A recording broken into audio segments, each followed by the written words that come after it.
गाचिया कूटा के दूसरे एपिसोड में आप सभी का स्वागत है। रूडो को अपने फादर फिगर रेक्टो को मारने के गुनाह में उसे पिट में डाल दिया जाता है, जहां पर उसे साक्षात नरक के दर्शन होते हैं। जिसके बाद हम देखते हैं एक छोटा सा फ्लैशबैक। रूडो बचपन से ही जब भी किसी झोपड़पट्टी के लोगों को पिट में गिरता हुआ देखता था तो अक्सर एक दो लोग आपस में बात करते थे कि यार ये लोग आखिर गुनाह करते ही क्यों हैं, जब इन लोगों को पता होता है कि इनको पिट में डाल दिया जाएगा। उस उम्र से ही रूडो के मन में सवाल उठते थे कि जब सब लोग इतने ही ऑब्सेस्ड हैं क्रिमिनल और गंदगी से, तो आखिर किसी के मन में ये सवाल क्यों नहीं उठता कि जिन लोगों को पिट में गिराया जाता है उनका आखिर होता क्या है। बैक टू द प्रेजेंट, जहाँ रूडो उन मॉन्स्टर से बचकर भाग रहा होता है और भाई के मन में सवाल भी उठ रहा था कि जिनसे वो बचकर भाग रहा है वो आखिर चीज है क्या, कूड़े का ढेर कैसे उसका पीछा कर सकती है। और तभी उनमें से एक मॉन्स्टर उसके काफी करीब पहुंच जाता है और उस पर अटैक कर देता है, जिससे रूडो बाल बाल बचता है। और इन्हीं सब के बीच उसका हाथ एक खोपड़ी के कंकाल में पड़ता है, जिसे देखकर पहले तो भाई की फटती है, फिर वो जोर से चीखता है, ऊपर प्रेजेंट लोगों को गरियाते हुए कहता है सालो तुम लोग को मैं छोड़ूंगा नहीं मुझे ऐसी जगह डालने के लिए। जिसके बाद फिर भाई का पैर फिसलता है और वो पके हुए आम की तरह कूड़े की ढेर पर से नीचे गिर जाता है। और वहीं दूसरी तरफ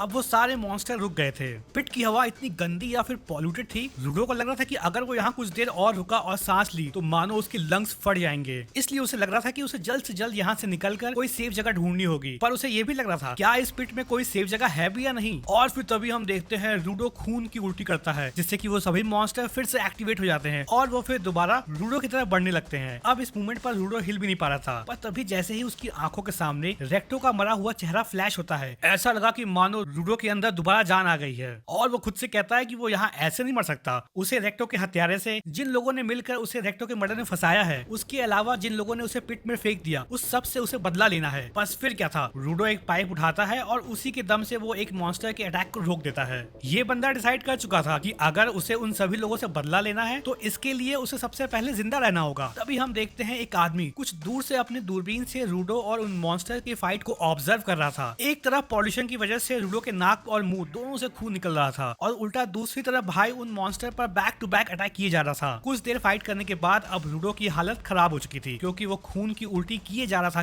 था। पर तभी वहाँ कुछ अजीब होता है। जब दोनों साइड से मॉन्स्टर उसकी तरफ बढ़ रहे थे, तब हम रूडो की आंखों में एक अजीब सी चमक और उसके ग्लव्स में एक लाइटनिंग देखते हैं, जिससे हुआ ये कि उसी लाइटनिंग के इम्पैक्ट से वो मॉन्स्टर डैमेज हो रहे थे और अगले ही पल वो एक टीन के शेड को उठाकर वहाँ प्रेजेंट एक मॉन्स्टर को दो हिस्सों में काट देता है, जिससे कि एक खतरनाक ब्लास्ट होता है और हम देखते हैं कि वो सभी मॉन्स्टर अब डिफीट हो चुके थे। तुम लोग अगर ये सोच रहे हो कि यहाँ रूडो की प्रॉब्लम सॉल्व हो चुकी है तो मित्रों तुम लोग गलत हो, क्योंकि अगले ही पल एक और मॉन्स्टर रूडो की तरफ बढ़ रहा था। जिसके बाद फिर वो अपने दो पैरों को हवा में उठाकर उन्हें जमीन पर जोर से पटकता है, जिससे कि चारों तरफ जोरदार इम्पैक्ट होता है और रूडो भी उसी इम्पैक्ट से दूर फेंका जाता है। रूडो अब जमीन पर लेटा हुआ अपनी आंखें खोलता है, तब वो खुद को एक आदमी जो कि छतरी लिया होता है उसके नीचे पाता है। जिसके बाद वो रूडो को उठाकर उसे मास्क पहनाता है, जिससे कि वो दोबारा सांस ले पा रहा था। रूडो उस आदमी से पूछता है तुम यहाँ लोकल हो क्या, ये जगह आखिर है क्या और ये मॉन्स्टर्स कौन है। जिसके बाद वो आदमी इशारा करते हुए धीमी आवाज में कहता है अपना मुंह बंद रखो। पर रूडो नहीं मानता है। वो फिर पूछता है कि आखिर ये जगह है क्या। वो बंदा फिर वहीं से मुंह बंद रखने का इशारा करता है। रूडो दोबारा नहीं मानता है। वो कहता है भाई मैं अभी जस्ट नीचे गिरा हूँ, मैं यहाँ कुछ नहीं जानता, ये पिट क्या अंडरग्राउंड जगह है। वो बंदा कहता है हम कोई अंडरग्राउंड नहीं है, और सुनो बच्चे हमें शांत रहना होगा इसलिए चुप रहो। तुम्हें क्या लगता है रूडो मान गया होगा? नहीं। वो और जोर से चीखते हुए कहता है मैं तुम्हें नहीं सुन पा रहा हूँ भाई, थोड़ा ऊंचा बोलो। इस बार ये बंदा भी चीखते हुए कहता है हम अंडरग्राउंड नहीं है, अबव ग्राउंड है। ये सारा कूड़ा तुम्हारे जैसे इस फ्राइट ने फेंका है और मैं तुमसे तब से कह रहा हूँ शांत रहो। अब तुम्हारी वजह से उन मॉन्स्टर्स को पता चल गया है कि हम यहाँ पर हैं। यहाँ हमें ये मान चलता है कि इन मॉन्स्टर्स को थ्रैश मॉन्स्टर्स कहते हैं, जो कि ऑब्वियसली कूड़े से बने थे। और हाँ, इनको किसी मामूली हथियार से हराया नहीं जा सकता था और ये मॉन्स्टर शायद देख नहीं सकते थे, इसलिए ये मॉन्स्टर्स आवाज सुनकर रिएक्ट करते हैं। और यही रीजन था कि ये बंदा कब से रूडो से कह रहा था कि भाई चुप हो जा चुप हो जा। अब इनके लग चुके हैं, क्योंकि मॉन्स्टर्स अब इन दोनों की तरफ आगे बढ़ रहा था। अब इसके बाद जो होने वाला है ना, उसको देखकर तुम लोग को मजा आने वाला है। इस बंदे ने पता नहीं कैसे अपनी मामूली छतरी को एक हथियार में कन्वर्ट कर दिया, जिसके बाद ये बंदा उस थ्रैश मॉन्स्टर्स के अटैक को बड़े आराम से छाता घुमाते हुए रोक लेता है, जिससे कि वो थ्रैश मॉन्स्टर कंप्लीटली डिसइंटीग्रेट हो रहे थे और वो वापस रीजनरेट भी नहीं हो पा रहे थे। अब यहाँ पर सीन बहुत मस्त था। एक तरफ ये बंदा अकेला और दूसरी तरफ कूड़ों की मॉन्स्टर्स की पूरी फौज। ये बंदा बहुत तेजी के साथ एक एक करके सभी मॉन्स्टर्स को डिस्ट्रॉय करते हुए आगे बढ़ रहा था। रूडो सोच रहा था कि ये पिट में कोई अलग टाइप की टेक्नोलॉजी है क्या, जिसे कि ये बंदा यूज कर पा रहा है, या फिर ये टेक्निक ऐसी है जो कि केवल यही बंदा यूज कर सकता है। रूडो कहता है अगर ये पावर मेरे पास होती तो मैं उन सबको बताता। फिर वहीं दूसरी तरफ वो बंदा अपने स्पेशल अटैक अम्ब्रेकर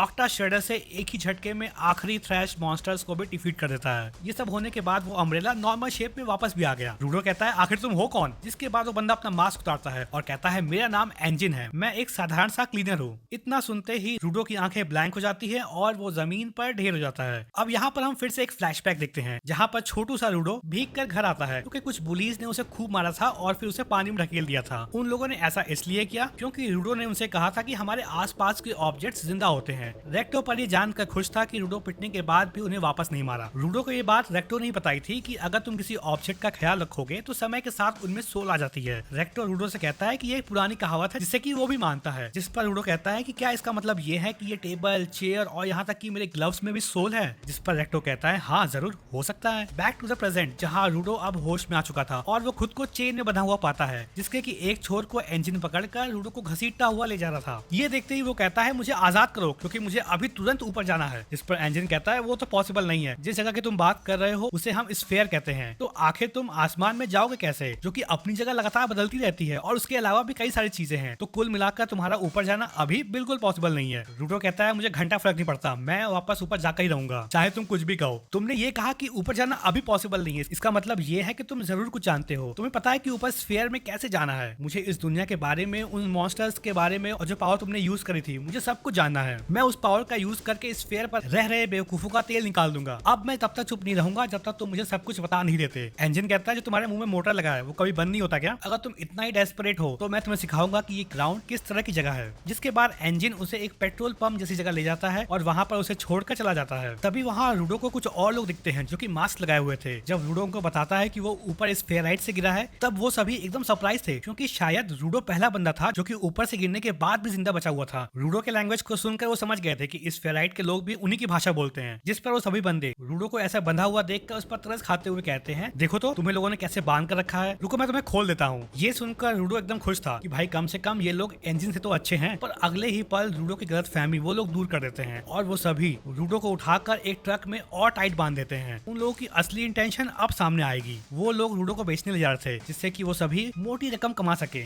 रूडो की बॉडी के साथ साथ उसकी आंखें, हाथ सभी के अच्छे खासे पैसे मिलेंगे। सच बताऊं तो उनकी लॉटरी लग चुकी थी क्योंकि आज से पहले उनके हाथ में जिंदा स्फीयराइट कभी नहीं लगा था। और अगर तुम लोग ये सोच रहे हो कि आखिर उन्हें जिंदा स्फीयराइट का काम ही क्या है, तो इसका आंसर भी मैं दे देता हूँ। यहाँ ये लोग बेसिकली ऊपर के लोगों से नफरत करते थे क्योंकि ये लोग अपना कचरा ऊपर से नीचे फेंकते थे, जिससे कि धीरे धीरे यहाँ की हवा जहर में कन्वर्ट हो गई। फिर मॉन्स्टर्स भी बनने शुरू हो गए, जिससे कि कुछ लोग तो मॉन्स्टर्स के हाथों मर गए और कुछ लोग कूड़े के नीचे दबकर मर गए। इसलिए जब भी वो लोग किसी स्फीयराइट के लोग को देखते हैं तो वो लोग उन्हें टॉर्चर करते हैं और एक बार बेचने के बाद वो टॉर्चर को देखने का भी पैसा देते हैं। जिसके बाद हम देखते हैं उनमें से एक बंदा रूडो के मुंह में सड़ा हुआ खाना जबरदस्ती ठूस देता है, जिसके बाद जब ये बंदा दोबारा सड़ा हुआ खाना उसके मुंह में डालता है तब रूडो उस खाने के साथ साथ उस बंदे के हाथों की उंगलियां भी खा जाता है। रूडो यहाँ गुस्से में कहता है जिनसे भी मैं मिलता हूँ वो कभी स्फीयर, ये ग्राउंड, वो कूड़ा, ये झोपड़पट्टी, वो इन्हीं सब के बारे में बात करते रहते हैं। लोगों को अपने लेवल के अकॉर्डिंग डिवाइड करना बंद करो। और भाई साहब रूडो फिर सभी चेन वगैरह को तोड़ देता है। ये पूरा शो इंजन दूर बैठकर अपने दूरबीन से देख रहा था। जिसके बाद रूडो को रेक्टो की बात याद आती है कि अगर तुम किसी ऑब्जेक्ट का ख्याल रखोगे तो समय के साथ उनमें सोल आ जाती है और वही सोल तुम्हारी हेल्प करेगी। जिसके बाद हम देखते हैं रूडो के टच से नॉर्मल चेन भी ट्रांसफॉर्म होकर स्पाइक्ड चेन बन जाती है। इंजन फिर बताता है कि जो लोग ऑब्जेक्ट को जिंदा करके उनकी पावर बाहर निकाल सकते हैं उन्हें गिवर कहते हैं। ये बंदे फिर रूडो पर अटैक करने के लिए आगे बढ़ते हैं और उनका टारगेट था चेन, जो कि कोई भी गिवर अपने ऑब्जेक्ट के बिना किसी काम का नहीं होता। पर फिर जैसे ही एक बंदा अपने अटैक से रूडो के हाथ से वो चेन दूर कर देता है, रूडो दोबारा टायर को टच करके उसे भी ट्रांसफॉर्म कर देता है। ये देखकर इंजन बहुत एक्साइटेड था क्योंकि कोई भी गिवर केवल एक ऑब्जेक्ट पर अपना पावर यूज कर सकता था, पर रूडो एक से ज्यादा ऑब्जेक्ट पर अपना पावर यूज कर पा रहा था। जिसके बाद रूडो टायर का ही यूज करके तीनों बंदों को ढेर कर देता है। पर फिर जब वो लास्ट बचे हुए बंदे पर अटैक करने जा ही रहा होता है तभी इंजन आकर उसे रोक लेता है। जिसके बाद फिर रूडो वापस होश में आ चुका था और वो इंजन से कहता है कि ये मैंने जो अभी किया वो आखिर था क्या।